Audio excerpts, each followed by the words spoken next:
Hello friends, study with bank के current affair session में आपका स्वागत है। ये current affair SSC, banking, railway, state PCS, CDS, CAPF, NDA और अदर कॉम्पिटिटिव एग्जाम आदि में सहायक होंगे। आज की डेट है 4 नवंबर 2020। तो चलिए आज का करंट अफेयर शुरू करते हैं। आज का पहला प्रश्न है, हाल ही में केंद्रीय विज्ञान और प्रौद्योगिकी मंत्री द्वारा विज्ञान एवं इंजीनियरिंग के क्षेत्र में महिला शोधकर्ताओं को शोध एवं विकास गतिविधियों के लिए प्रोत्साहित करने हेतु कौन से योजना की शुरुआत की गई है? ऑप्शन ए शक्ति योजना, ऑप्शन बी मेलानी योजना, ऑप्शन सी सौहार्द योजना, ऑप्शन डी सर्व पावर योजना।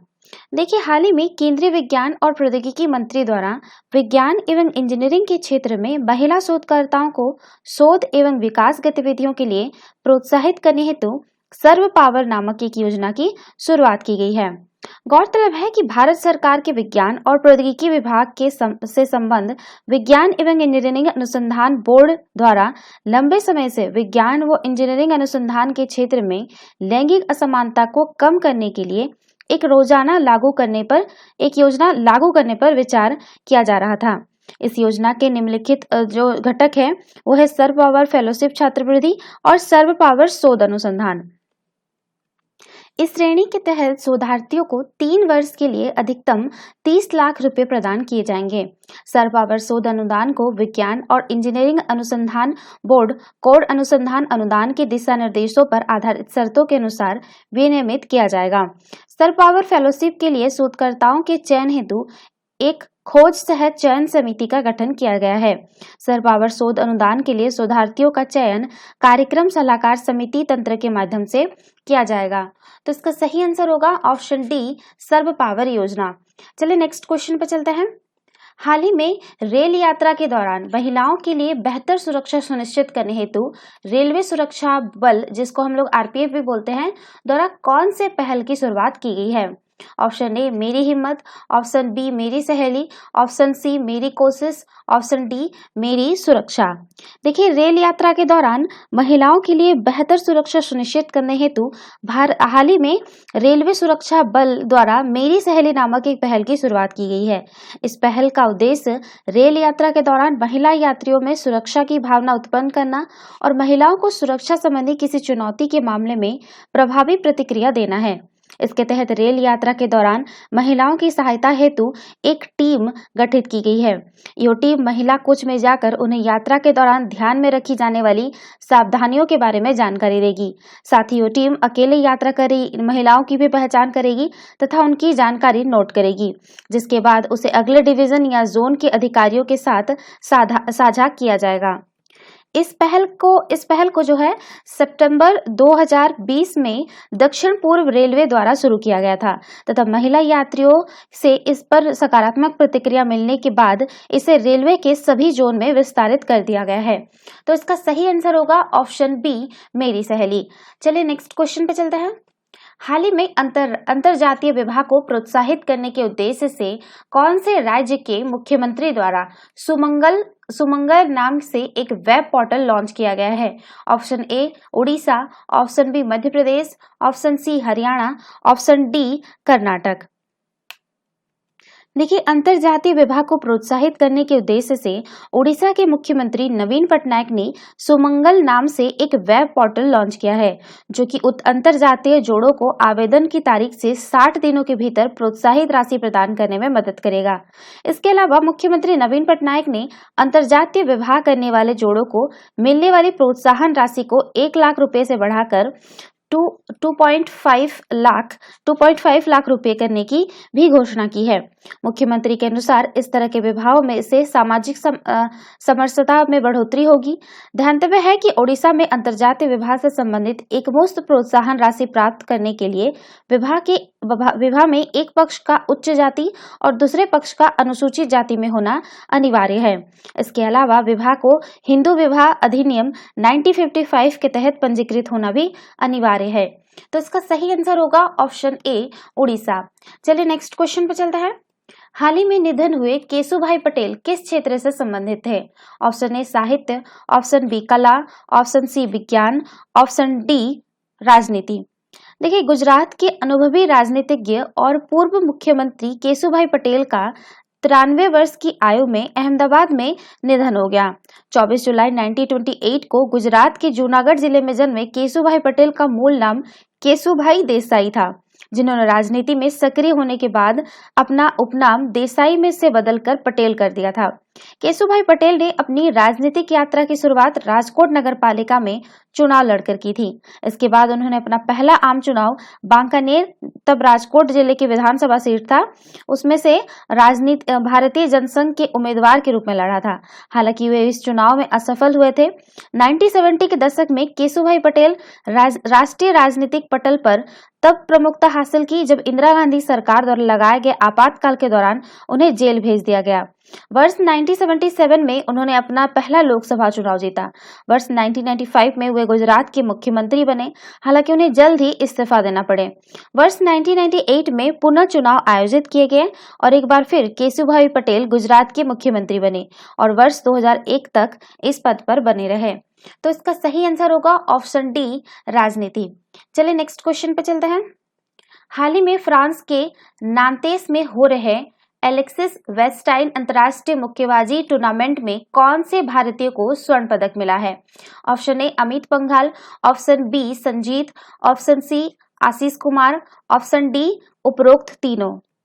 देखिए, विश्व चैंपियनशिप के रजत पदक विजेता अमित पंघाल और संजीत ने कोरोना वायरस महामारी के बाद पहली प्रतियोगिता में स्वर्ण पदक हासिल किया, जो वे फ्रांस के नांतेस में हो रहे एलेक्सिस वेस्टाइन अंतर्राष्ट्रीय मुक्केबाजी टूर्नामेंट में शीर्ष पर रहे। एशियाई खेल चैंपियनशिप और राष्ट्रमंडल खेल रजत विजेता अमित ने अमेरिका के रेने अब्राहम को मुकाबले में 3-0 से शिकस्त दी। इंडिया ओपन स्वर्ण पदक विजेता संजीत ने फ्रांस के सोहेब वूफिया को मात दी। एशिया रजत पदक विजेता आशीष कुमार ने 75 किलोग्राम के स्वर्ण पदक जीता, जब उनके प्रतिद्वंदी अमेरिका के जोसेफ जेरोम हिक्स चोट के कारण फाइनल में नहीं खेल सके। एशियाई रजत पदक विजेता कविंदर बिष्ट को रजत पदक से भी संतोष करना पड़ा था। सैमुअल को 1-2 से हरा गए थे। भारत ने टूर्नामेंट में 3 कांस्य पदक पहले ही जीत लिए थे। मार्च में जॉर्डन में हुए ओलंपिक क्वालिफायर के बाद भारतीय मुक्केबाजों के लिए यह पहला टूर्नामेंट है। भारत के 9 मुक्केबाज टोक्यो ओलंपिक के लिए क्वालिफाई कर चुके हैं। तो इसका सही आंसर होगा ऑप्शन डी, उपरोक्त तीनों। चलिए नेक्स्ट क्वेश्चन पे चलते हैं। हाल ही में भारतीय एथलेटिक्स महासंघ का अध्यक्ष किसे चुना गया है? Option A Adille Sumariwalla, option B Anju Bobby, option C Ravindra Chaudhary, option D Sandeep Mehta. देखिए, हाल ही में निवर्तमान अध्यक्ष आदिल सुमरीवाला को भारतीय एथलेटिक्स महासंघ की वार्षिक आम बैठक में सर्वसम्मति से तीसरे कार्यकाल के लिए अध्यक्ष चुना गया, जबकि लंबी कूद की पूर्व स्टार खिलाड़ी अंजू बॉबी जॉर्ज को वरिष्ठ उपाध्यक्ष बनाया गया। एएफआई के इतिहास में यह किसी महिला का सबसे शीर्ष पद है। रविंद्र चौधरी को सर्वसम्मति से सचिव चुना गया। सचिव पद के लिए नामांकन भरने वाले संदीप मेहता मुकाबले से हट गए थे। उन्हें वरिष्ठ संयुक्त सचिव चुना गया। मधुकांत पाठक को कोषाध्यक्ष चुना गया। सुमरीवाला का 4 साल का कार्यकाल उनका अंतिम कार्यकाल होगा, क्योंकि राष्ट्रीय खेल संहिता के अनुसार कोई व्यक्ति लगातार 3 कार्यकाल तक ही महासंघ का प्रमुख रह सकता है। राष्ट्रीय शिविर में शामिल एथलीटों को घर जाने की मंजूरी देने के लिए कोच रामाकृष्णन को फटकार लगाई गई है। ये देखिएगा, ध्यान रखिएगा, ये अध्यक्ष चुने गए हैं, ठीक है। अध्यक्ष चुने गए हैं, ये उपाध्यक्ष चुने गए हैं, ये सचिव, ठीक है, और ये वरिष्ठ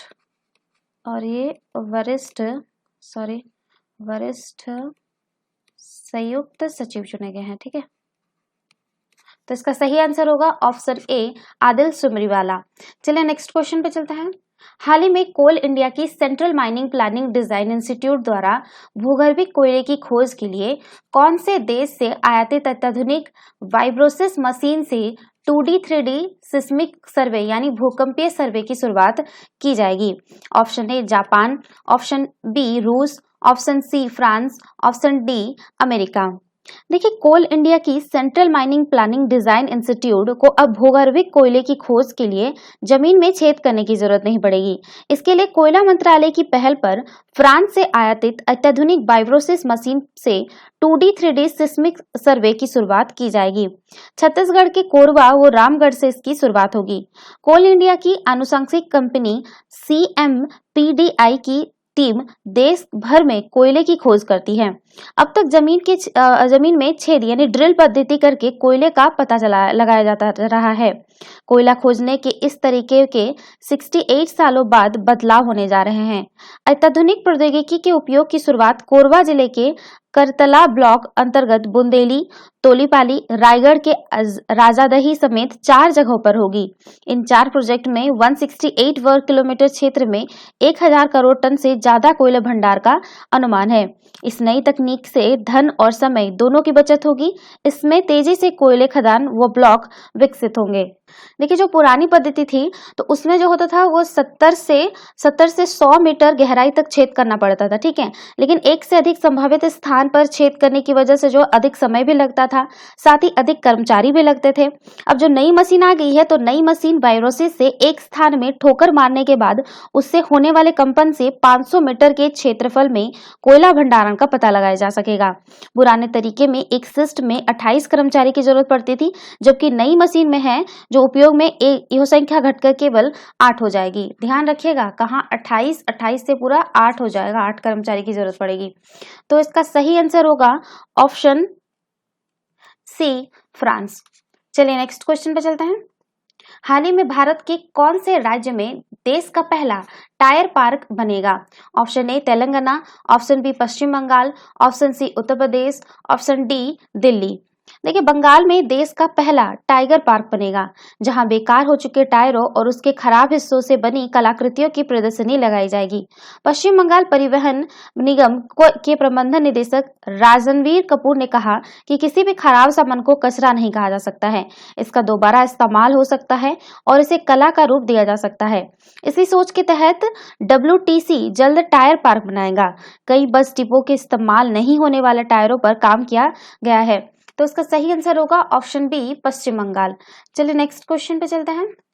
हाल ही में दक्षिण पूर्व एशिया में स्थित कौन से देश में शक्तिशाली तूफान गोनी ने दस्तक दी है, जिसे वर्ष 2020 का सबसे शक्तिशाली तूफान माना जा रहा है?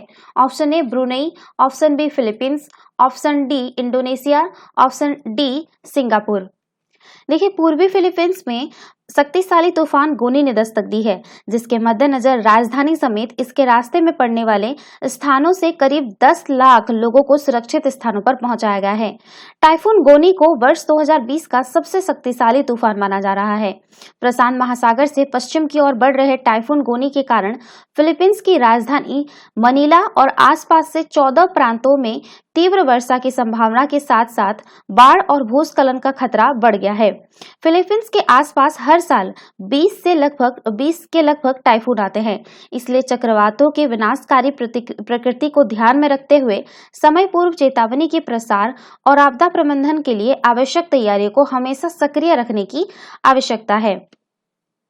बात करें उष्णकटिबंधीय चक्रवात के बारे में, तो उष्णकटिबंधीय चक्रवात शक्तिशाली तूफान होते हैं जिनकी उत्पत्ति उष्णकटिबंधीय क्षेत्रों के महासागरों में होती है। बृहद इनकी जो परिस्थितियां इनके जो उत्पत्ति के लिए चाहिए वो है बृहद समुद्री सतह, जहां तापमान जो है 27 डिग्री सेल्सियस से अधिक होना चाहिए। कोरियोलिस बल की मौजूदगी होनी चाहिए। ऊर्ध्वाधर पवनों की गति में अंतर होना चाहिए। कमजोर निम्न वायुदाब क्षेत्र होना चाहिए। कोरियोलिस बल की अनुपस्थिति के कारण ही जो इनकी उत्पत्ति है वो 5 डिग्री उत्तरी अक्षांश से 5 डिग्री दक्षिणी अक्षांश के बीच में ही होती है। ठीक है, ध्यान में रखिएगा, इसी अक्षांशों के मध्य में ही इनकी उत्पत्ति होती है। ठीक है, और ये चीज ध्यान रखिएगा, ये जो चक्रवात होता है, ठीक है, साइक्लोन होता है, उसको हम लोग हिंद महासागर में इसे चक्रवात कहते हैं, अटलांटिक महासागर में हरिकेन कहते हैं, पश्चिम प्रशांत तथा दक्षिण चीन सागर में इसको टाइफून कहते हैं और पश्चिम ऑस्ट्रेलिया में इसे विली विली नाम से जाना जाता है। तो इसका सही आंसर होगा ऑप्शन बी, फिलीपींस। चलिए नेक्स्ट क्वेश्चन पे चलते हैं। हाल ही में कोरोना से उबरने के बाद कौन से देश में दुनिया का सबसे बड़ा जनगणना अभियान शुरू हो गया है? ऑप्शन ए चीन, ऑप्शन बी रूस, option C France, option D Germany. देखिए, कोरोना से उबरने के बाद चीन में दुनिया का सबसे बड़ा जनगणना अभियान शुरू हो गया है। जनसंख्या के लिहाज से विश्व के सबसे बड़े देश चीन में सातवीं जनगणना हो रही है। इसमें 70 लाख कर्मचारी घर घर जाकर जानकारी जुटाएंगे। उल्लेखनीय है कि चीन से शुरू हुई कोरोना महामारी के कारण दुनिया के कई देशों के नियमित कामकाज भी ठप है। इसके चलते भारत में जनगणना का काम भी रोक दिया गया है। समाचार एजेंसी सिन्हुआ के अनुसार चीन में छठी जनगणना 2010 में हुई थी। 2010 में हुई थी। उस समय की जनगणना के मुताबिक चीन की जो आबादी थी वो 1 अरब 33 करोड़ थी। ठीक है, 33 करोड़ थी। 2000 की जो जनगणना थी उससे पहले उनका जो जनगणना हुआ था वो 2000 में हुआ था। 2000 की जनगणना की अपेक्षा 2010 में चीन की जो आबादी थी लगभग 7 करोड़ 40 लाख बढ़ी थी। ये चीन की आबादी में 5.84% की वृद्धि थी। बता दें कि चीन में हर 10 साल बाद जनगणना होती है। तो इसका सही आंसर होगा ऑप्शन ए चीन। चलिए नेक्स्ट क्वेश्चन पे चलते हैं। तो ये थे आज के करंट अफेयर। वीडियो पसंद आए तो लाइक शेयर और कमेंट करना ना भूले, साथ ही साथ चैनल को सब्सक्राइब करना ना भूले। Thanks for watching. Have a nice day. Take care.